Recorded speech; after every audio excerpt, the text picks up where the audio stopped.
China will get into some close encounters simply because we have conflicting claims. When asked on what exactly did the Philippines do over the recent incident in Scarborough, Esperon said, "You can expect, tapos na, nag-file na kami ng diplomatic protest doon. Meron na." He adds the country will continue to beef up presence in the West Philippine Sea, including that of the Coast Guard and Bureau of Fisheries. In the meantime, Foreign Affairs Secretary Teddy Boy Locsin Jr. is bound for China this week for a special ASEAN-China meeting on March 31st to April 3rd.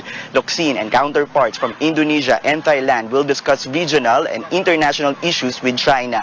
But whether or not recent incidents in the West Philippine Sea would be raised or tackled in the special meeting is still up in the air.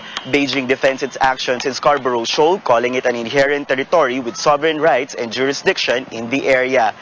China adds the Philippines should respect its rights and avoid interfering with the patrol and law enforcement activities of the Chinese Coast Guard. On the other hand, Malacanang reiterates the country has full sovereignty over Scarborough Shoal.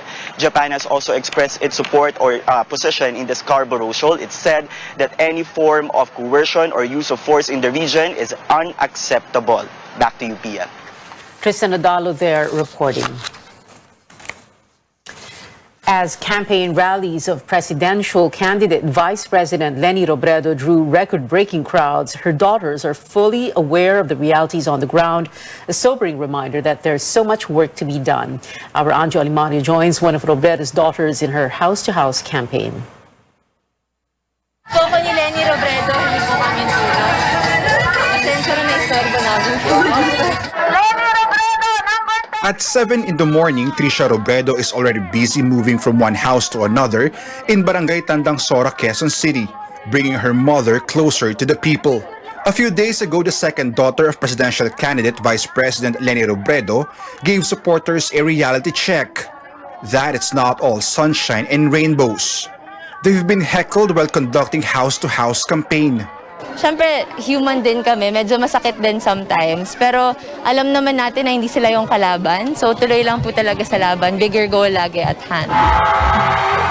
Based on pre-election surveys, Robredo is still a distant second behind former Senator Bongbong Marcos. That's why Robredo's daughters are doubling efforts to reach as many people as possible. Conversion, Trisha admits, doesn't happen overnight. Rather, it's a process. But they're not alone in this fight. Volunteers from a nearby church joined Trisha. 100 of them have been regularly and patiently visiting communities for more than a month now. Okay lang po. Kahit ako pagod, sige pa rin. Para sa kanya. Kasi pag siyang manalo, lahat po hanggang laylayan, dala, paangat.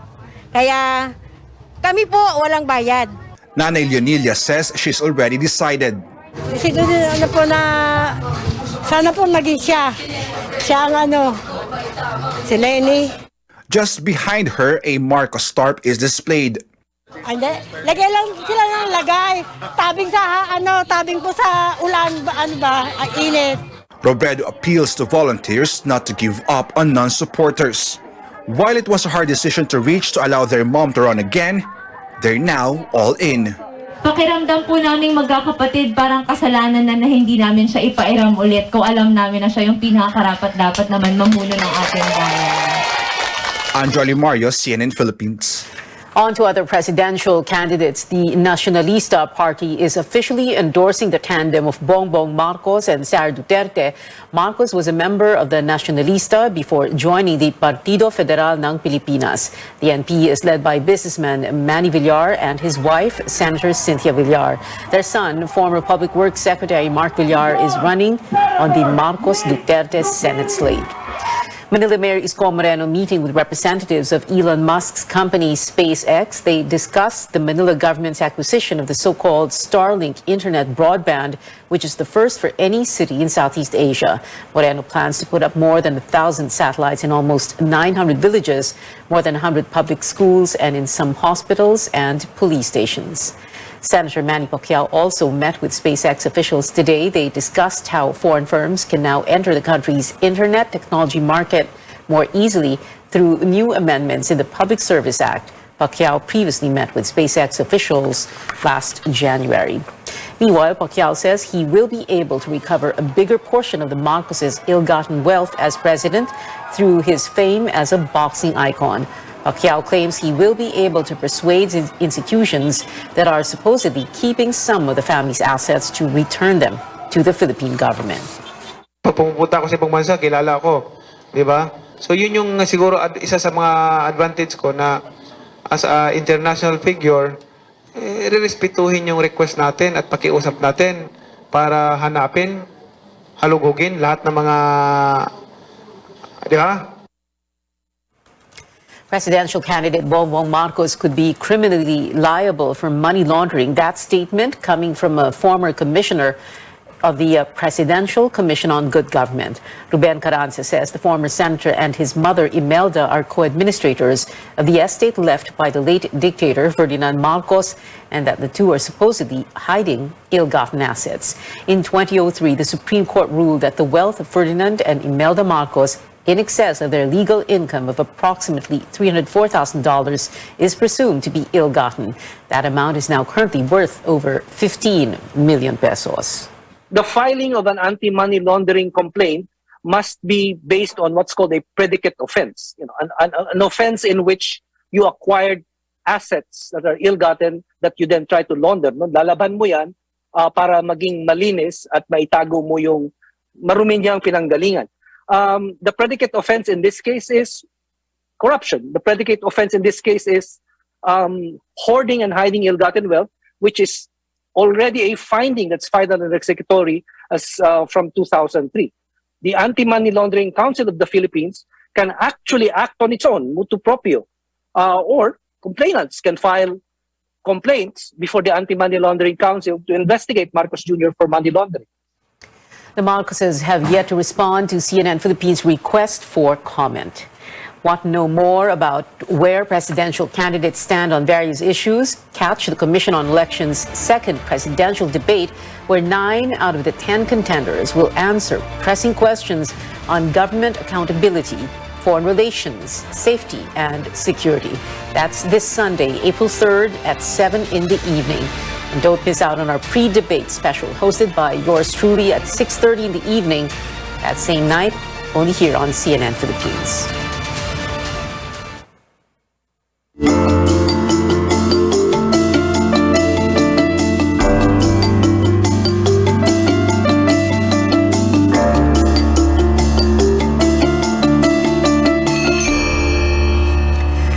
Apart from facing discrimination, people with disabilities and rare health conditions are sometimes neglected and left in the dark by health institutions. Stanley Gaheta sheds light on the situation of the sector on the sidelines. Parents and guardians provided consent and permission to CNN Philippines to share their stories of their children with special needs. Only a few Filipino children suffer from these rare diseases. Their situation is made worse not only by expensive medication or treatment, but also by a society that discriminates against them. According to World Health Organization, about 10% of newborns have disabilities. In the Philippines, there are nearly 2,000 babies with Down syndrome per year. Jasmine's daughter Julia is one case. She also has congenital heart disease. Both side ng family namin, ako at ng husband ko, wala pong Down syndrome. Kaya nangangapa kami kung ano ba yon. Down syndrome is a genetic condition of people born with an extra copy of the 21st chromosome. But Jasmine can't accept that a medical institution can be that tactless about the plight of a PWD. Meron parents, sabi niya, sa cardio, nabasa ko lang po, Dok, alam niyo po ba, sabi sa husband ko, hindi daw nila masyadong inaasikaso si Down syndrome dahil hindi daw po kabilang sa mundo. Jasmine looked for organizations, government agencies, and politicians who can extend help for the medical operation of her daughter, costing about 800,000 pesos. Angelita looks after her 13-year-old nephew Vincent, who has a mild cerebral palsy, a disorder that affects movement and muscle tone, including posture caused by immature development of the brain. Yung kabilang part ng katawan niya, left part, talagang weak to the point na hindi niya naihawak. Tapos may mga visible na deformity lalo pag naglalakad yung bata. Vincent is undergoing a lifelong therapy and has enrolled in a special school for skills learning. He is also suffering from bullying. Ang pagbubuli po sa akin ay parang pananakit. At tapos, laging pinagsasalitaan ng masasama. Angelita believes less attention is being given to the likes of her nephew. Pag ganitong sitwasyon, masyadong complex kasi unang-una, pag lumapit ka sa government, pupunta ka sa isang medical institution, ganun. Hindi ganun kadali yung process. Let's say, kukuha ka pa lang ng appointment sa neuropedia o isang specialist. Aabuti ng ilang buwan bago ka mabigyan. What should the next administration do to further address their needs and lessen their burden on medical requirements? When will majority of us fully understand that persons with disabilities should have their place where humanity resides? Stan Ligete, CNN Philippines.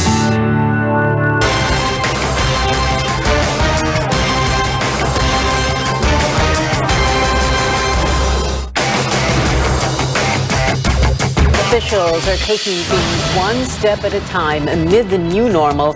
The government continues to ramp up vaccinations in areas with low coverage, particularly the Bangsamoro region. Private schools are appealing for more relaxed rules ahead of their return to physical classes. Stay tuned to CNN Philippines.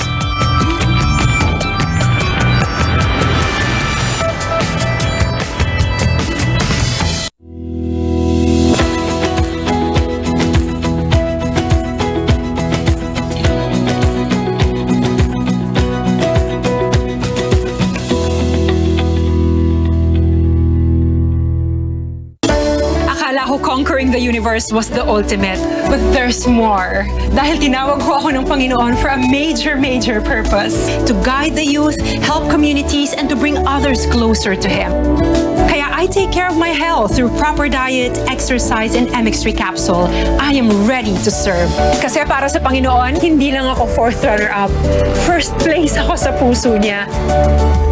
Mahalagang paalala, ang MX3 capsule ay hindi gamot at hindi dapat gamiting panggamot sa anumang uri ng sakit. Pwedeng i-repair at i-protect ang sensitive teeth. Mabisa ang Sensodyne Repair and Protect para takpan at i-repair yung maliliit na butas to protect teeth laban sa ngilo. Ito ang recommended toothpaste ko. Ang galing! Sa dami ng taong nakalipas, salamat dahil hindi niyo kami iniwan. Dahil sa inyong tulong, mas naging maayos ang akala namin nakalimutan na.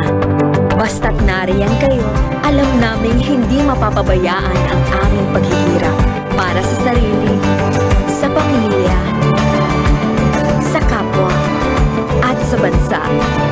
Kampante kami, basta't kasama kayo.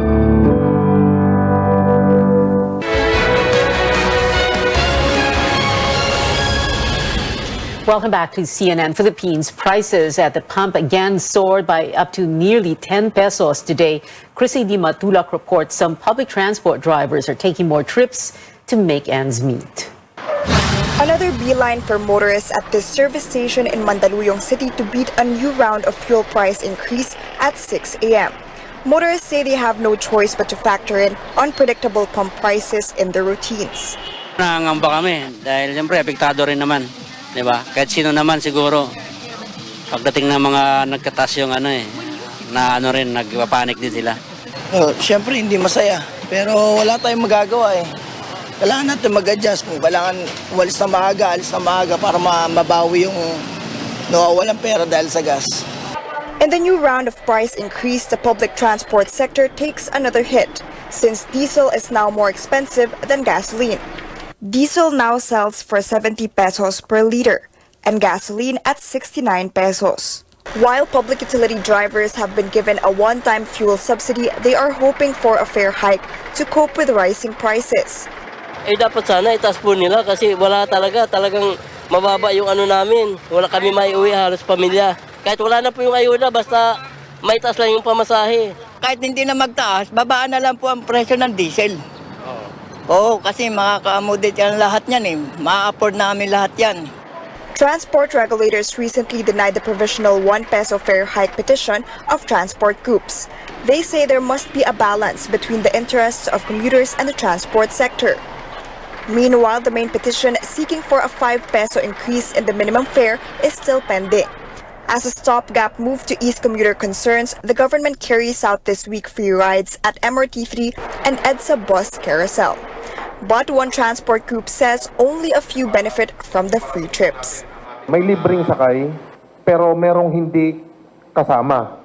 Pero po, ang pag-disburse po ng LTFRB, inaabot po ng buwan bago kami makasingil o bago kami mabayaran. Baon na po kami sa utang sa mga gasolinahan. The government is giving subsidy worth 6,500 pesos each to the more than 300,000 drivers and operators nationwide. Chrissy De Matulak, CNN Philippines.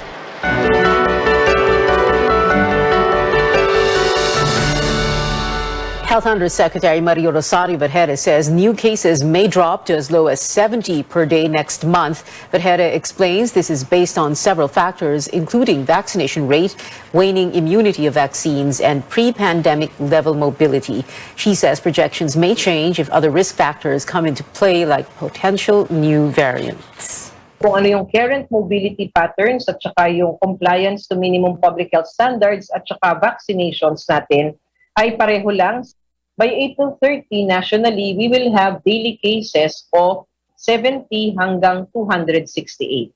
Pero kapag ka bumaba ang compliance, aabot ang ating national daily cases by 670. The country remains at minimal risk for COVID-19, but the DOH is monitoring the Cordillera region where there was a slight increase in the positivity rate. Meanwhile, the Bangsamoro region still has the lowest vaccine coverage in the country. This prompted the government to conduct special vaccinations. But as Caroline Bonkin tells us, the region is still facing hurdles in inoculating people. The special COVID-19 vaccination days in the Bangsamoro region starts on Tuesday. But unlike in other regions, there are hardly inoculations in some areas we visited like Datu Odin Sinsuat and Cotabato City. Lack of manpower, financial and logistical resources slow down the immunization here.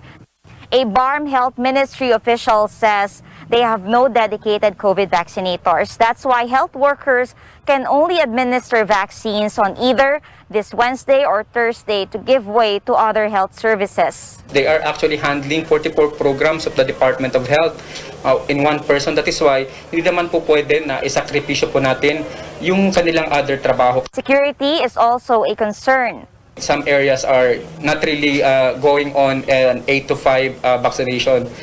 May mga lugar na very hard to reach areas na hindi ka pwede magabihan kasi these places are sometimes infested with yung mga lowest elements. Some have to travel 16 hours to reach far-flung areas.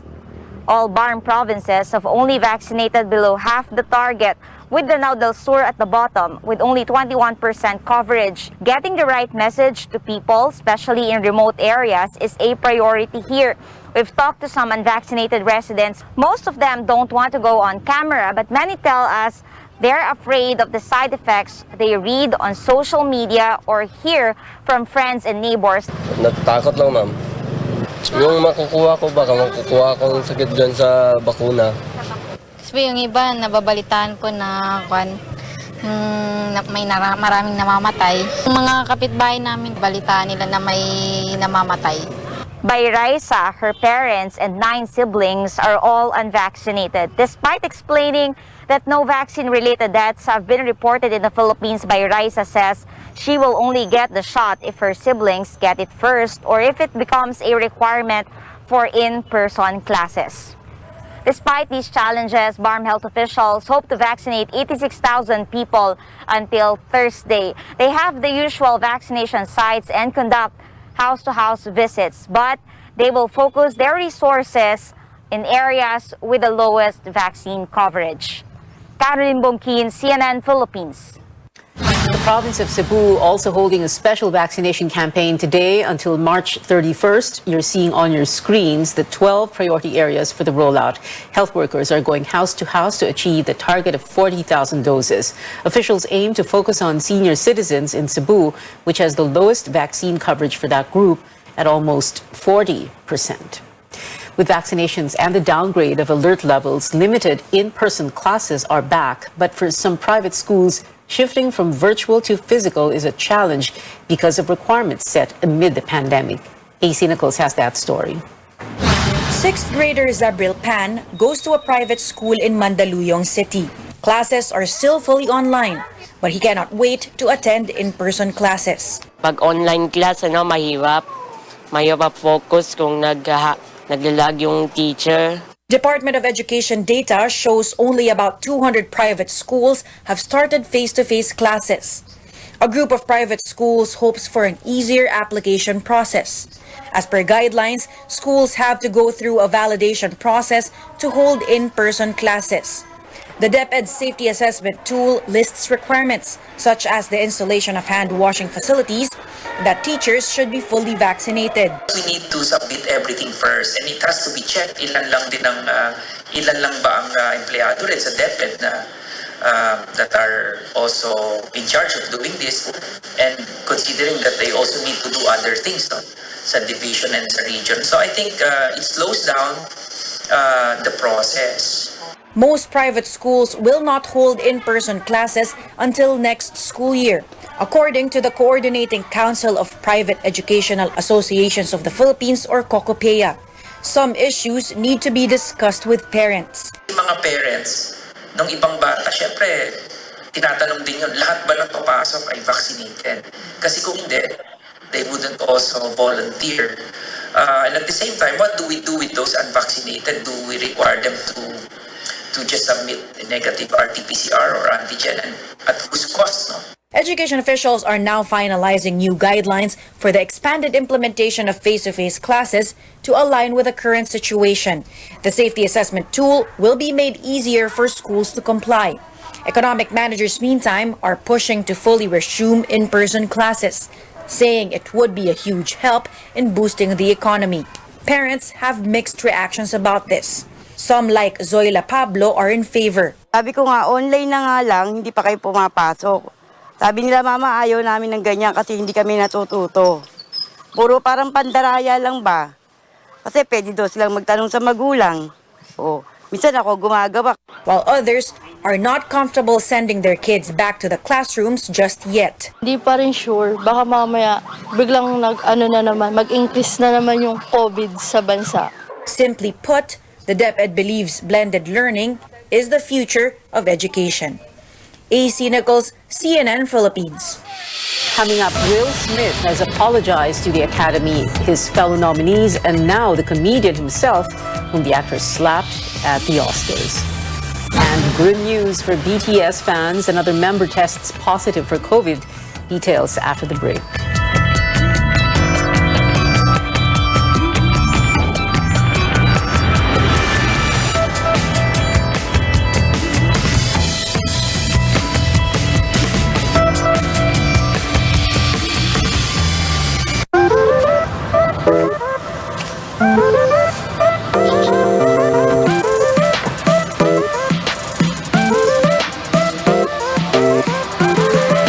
Never-changing signature taste, exciting flavors, and kilig. Dunkin' knows exactly how to make our hearts burst with indulgence. Nothing like Dunkin', pasalubong ng bayan. Araw-araw, palakasin ang resistensya. Ano man ang dumating. Mag-Diabetasol. May vitamins pamparesistensya at VitaDigest pang-manage ng blood sugar at gutom. Kaya't huwag mag-diabetes. Mag-Diabetasol. Tumagal tayo sa dilim, laman tayo ng nightlife. Now it's time to live the light life. Let's have Sandvik Light with the sun out. Hindi lang panggabi ang bonding natin. Any hour is now happy hour. As you drink up the light life, kumagaan ang feeling. Ang katapusan ng bawat kwento, may inuumpisa ang bago. Get into the light life.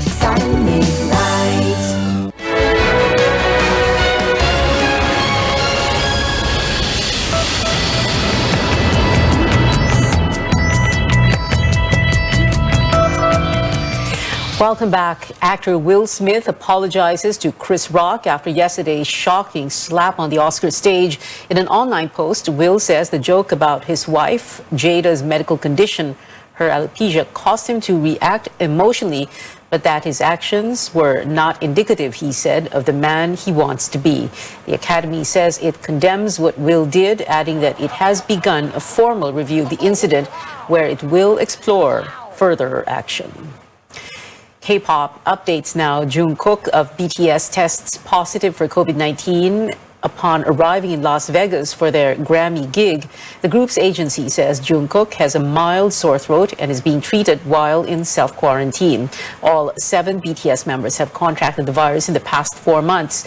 The chart-topping group is scheduled to perform at the Grammy Awards on Monday, Philippine time, but Jungkook's participation is still up in the air depending on COVID regulations in Las Vegas.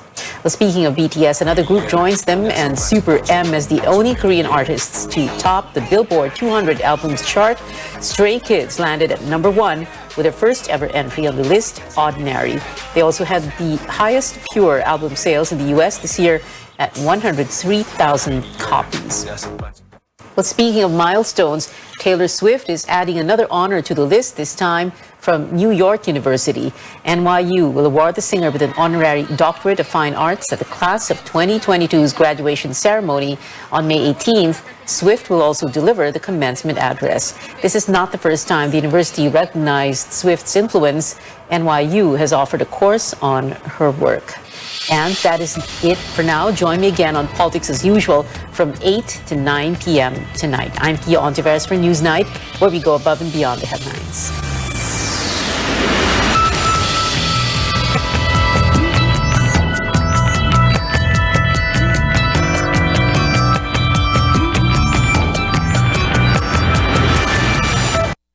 This program is brought to you by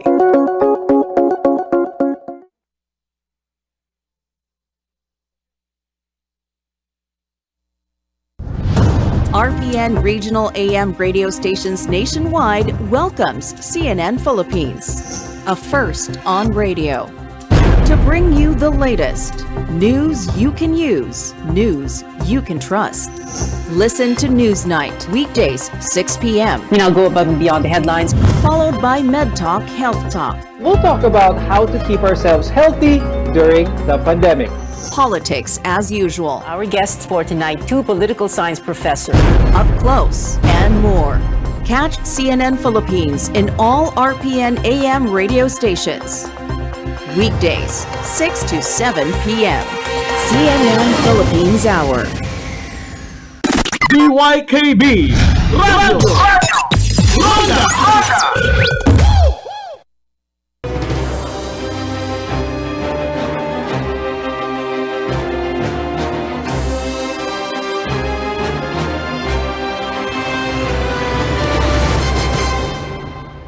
He was a human rights lawyer, then went on to become the spokesperson of President Rodrigo Duterte, and now a senatorial candidate under the slate of Bongbong Marcos, the son of the late dictator. Harry Roque joins us live as we get up close on his plans and platforms, as well as his stand on issues. Harry, great to have you with us on The Final Word. First of all, let's talk about jobs, employment, rising prices of fuel and basic commodities. If you are voted into the Senate, one of the 12, what will you do in terms of legislation to jumpstart the economy and create more jobs? Well, you see, it's unfortunate that we have a confluence of very unfortunate events. No? You still have many provinces that still have to recover from Typhoon Odette. And then you have the pandemic, as well as the conflict in Europe that has caused prices of everything to go up. Naturally, government should use the national budget as an instrument to promote jobs, as well as to control inflation. No? I think the government is doing the correct thing right now.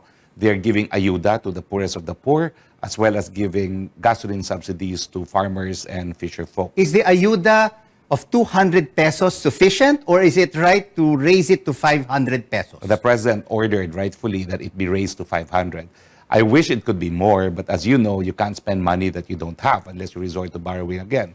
But so I agree with the move of the president to defy the advice of his economic team and actually gave more than double than what was advised. But Harry, there are also some allies of the president who are calling for a temporary suspension of the fuel excise tax. So it will impact more Filipino people rather than targeted subsidies and dole-outs. Do you think that we should suspend it? Well, I see the wisdom in not suspending it right now because in the first place, the ayuda is also made possible because of the excise tax. And I would like to stress that excise tax actually taxes everyone, including those that use the gasoline. No? So I think to forgo with the excise tax will only benefit those who can actually afford the higher prices of gasoline. And that's why that's a form of indirect taxation, But a lot I think is of more... critics are also saying, Harry, that with the subsidies and with these dole-outs, it also opens it up to corruption because it is distributed by government officials. There will always be problems, but government has to do something because it did not create a conflict in Europe. It just has to cushion the impact of the conflict, and hopefully it will not last long. No? But what I'm saying is, I think it's a right move, ayuda as well as subsidies. No? Long term, perhaps we should look at the excise tax, but as of now, what I'm saying is, for the immediate future, perhaps we would need the extra revenues generated by the excise tax precisely because we have to provide subsidies as well as ayuda. But they say that the ayudas and these dole-outs, these subsidies, are not enough sa araw-araw na pangangailangan ng ating mga kababayan. So now, there is a clamor to raise the minimum wage to 750 pesos per day. Even Senate President Tito Soto said it should be 1,000 per day. Alam mo, talagang hindi enough. What we're trying to do is cushion. Bigyan ng konting, kumbaga, remedyo. No?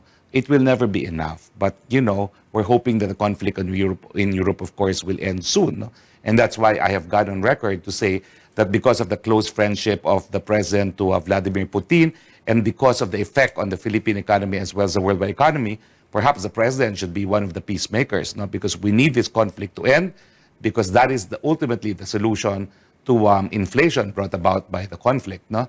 So it's never enough, but government must do something.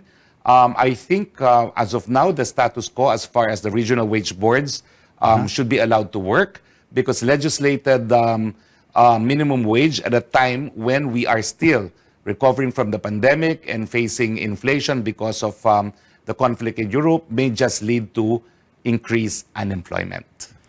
You talked about President Duterte wanting to be a mediator. Is he really serious about that? Mediating between President Putin, President Zelensky, and the West? He may not be, because it's my suggestion. I would want him to give it a shot. Why? Because he's one of the few friends, I think, right now of President Putin. No? And perhaps President Putin will listen to him. Why is he continuing to take a neutral stance against Russia when almost all the countries have said this has to stop? Well, as a matter of record, Rico, no, we voted in favor of the resolution condemning the invasion as illegal, as in fact it is. But he's taking a neutral stand because in the past, when it's the West breaching international law, resorting to unilateral use of force, we don't get this kind of protest that we are hearing now against Russia. No? They invaded Iraq, and yet, despite the fact it was equally illegal under international law, there was some protestations, but not as loud as we have now. And I think the president's point is, while it is illegal, we need to understand also the motivations of Russia. I'm not justifying it, but in the mind of Russia, under international law, self-defense is a lawful instance when you resort to unilateral force. I think it's wrong, but they're thinking that if Ukraine becomes a member of NATO, then it becomes a threat to them. I reiterate that's wrong, because the definition of an armed attack for which we could use resort to self-defense is the sending of troops across international borders. No? But what can you do? That's how they feel about it. Let's get now to another issue, especially now during this campaign season, Harry, and this is about vote buying. There's been criticism on various camps that they're buying votes. They're paying for people to attend rallies in this province, in this city, here and there. If you become senator, how can we strengthen our laws on vote buying? I think all the laws are in existence. We need to improve the implementation, and that's so why is there not enough implementation? Why is there not enough enforcement if it's already strengthened in the laws? Well, I think the COMELEC should flex its muscles. They do have the authority to order the PNP and the AFP even, no, to implement our elections laws. No? So they should just do it. On another important issue right now is the fight, the war on drugs.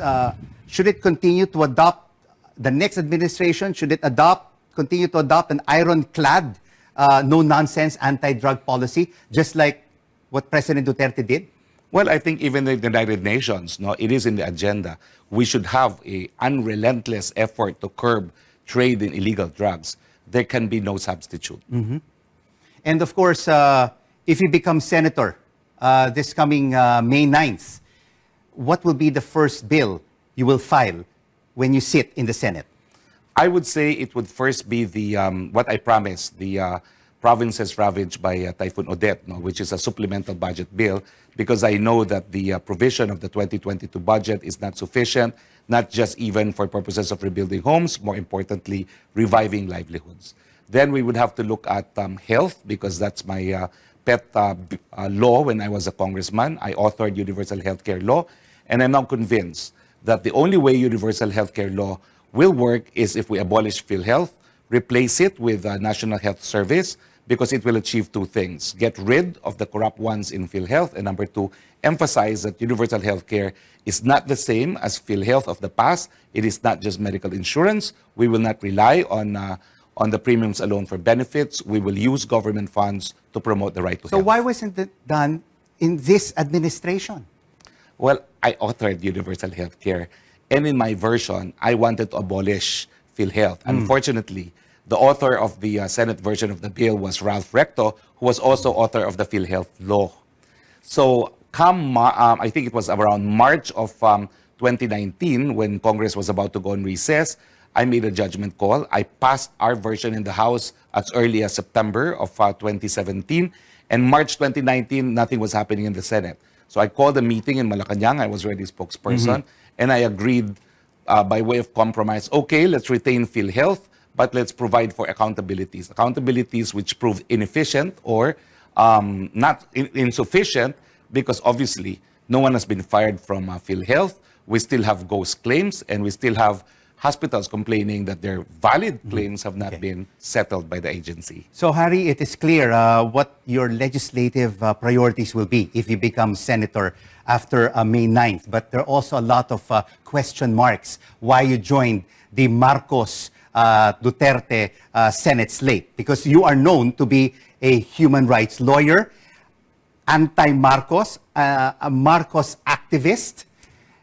So, why are you part now of the Marcos Duterte tandem? How do you reconcile the past of Marcos with your decision to join this tandem? Because the sin of the father is not the sin of the son. I made my due diligence. Bongbong Marcos has not been convicted of any crime involving graft and corruption.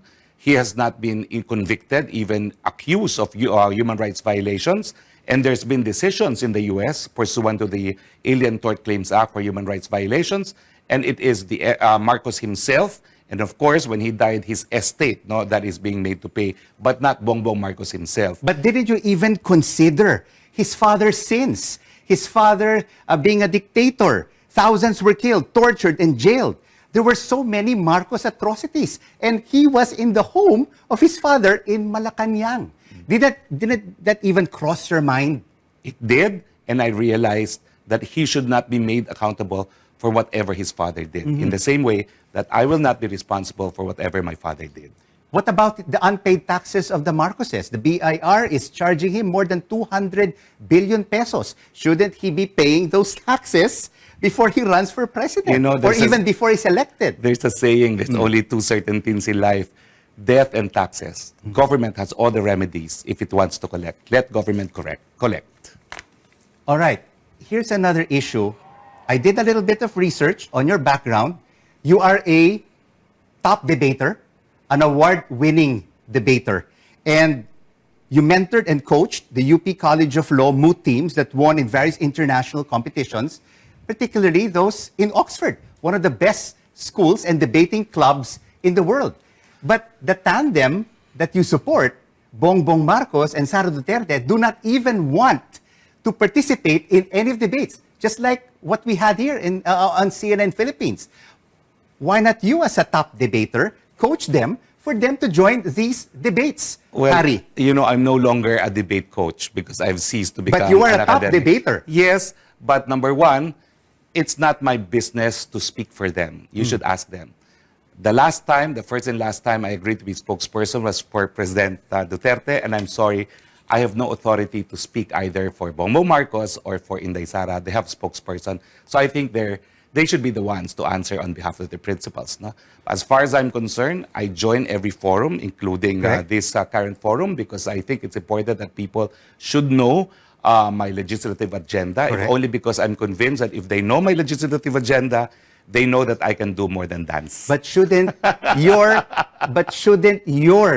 candidate for president and vice president also be up on the stage with all the presidential candidates who have showed up in the presidential forums and also the vice presidential forums?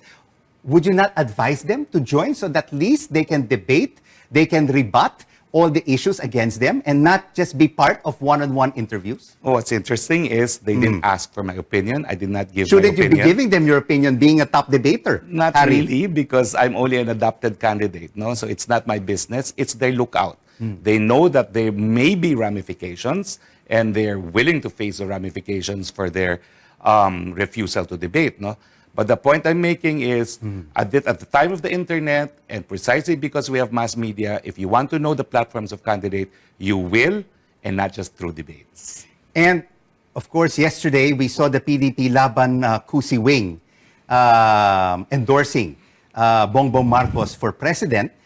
You are the former presidential spokesperson of Duterte. He hasn't said anything yet, but if you are inside his mind, will he still be anointing a presidential candidate, or will he just stay away or eventually go with the PDP Laban Kusi Wing? I'm so sorry. I'm no longer a spokesperson. I have But no you were authority. with him for many years. Despite that, I had an obligation to speak for him, but I ceased to have that obligation and right to do so. So I suggest you ask the president directly because I have no authority to speak for him. Well, Martin Andanar has said that the decision of the PDP Laban Kusi Wing is not necessarily the decision of President Duterte. Harry, we will take this short break and we'll continue our up-close conversation with Harry Roque right after this. And we'll also have updates on the COVID-19 situation overseas, with South Korea reaching 10 million cases in total.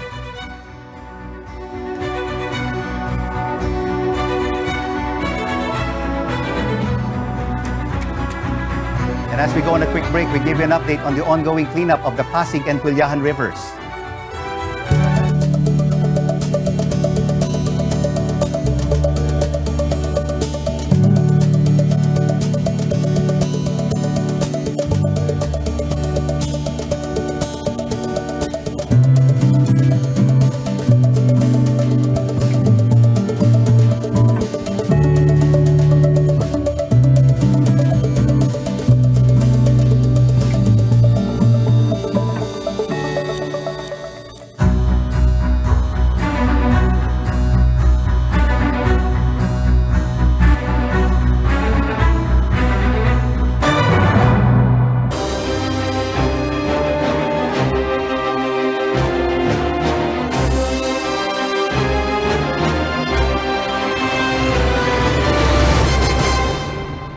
This is the final word on CNN Philippines. Thanks for joining us. I'm Rico Hizon. Still with us tonight for an up-close conversation is senatorial candidate and former presidential spokesperson, Harry Roque. Harry, we have more questions for you, no? Particularly on social media, about your dancing on TikTok. There are pros and there are cons.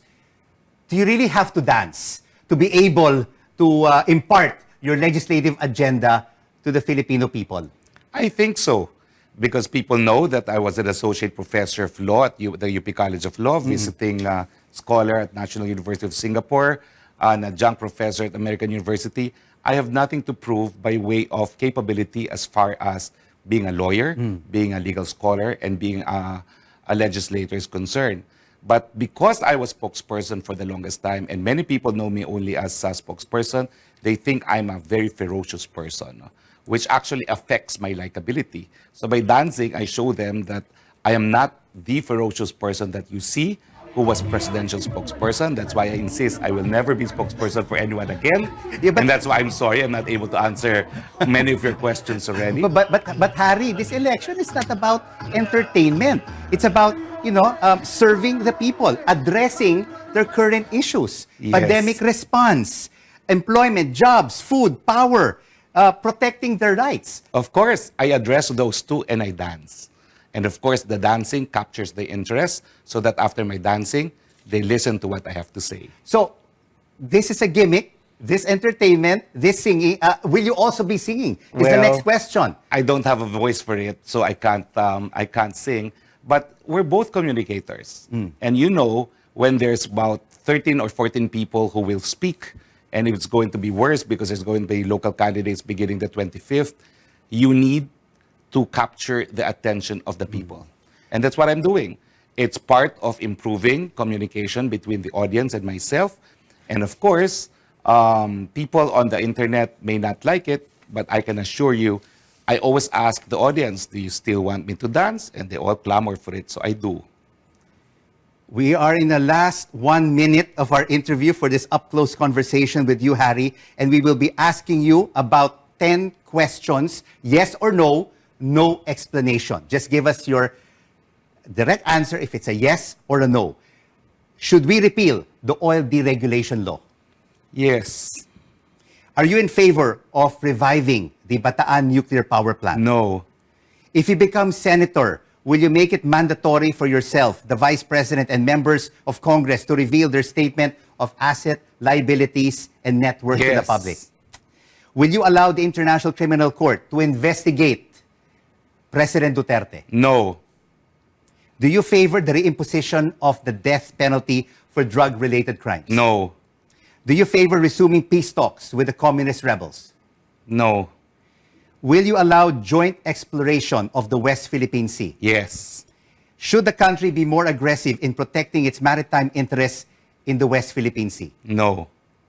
And finally, Harry, your final word on why our kababayans should vote for you this coming May 9th as one of the 12 senators of the Republic. Being a senator means writing laws, drafting policies.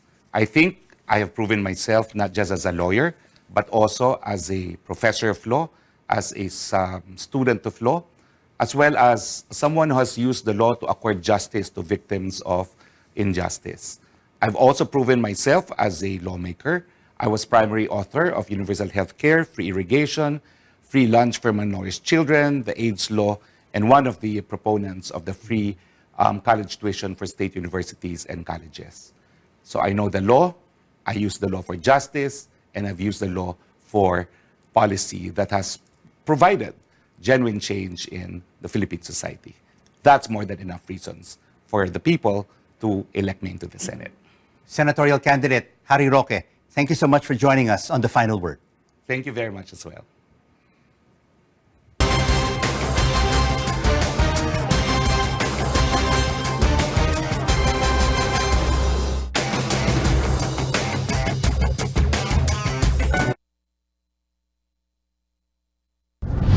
RPN Regional AM radio stations nationwide welcomes CNN Philippines.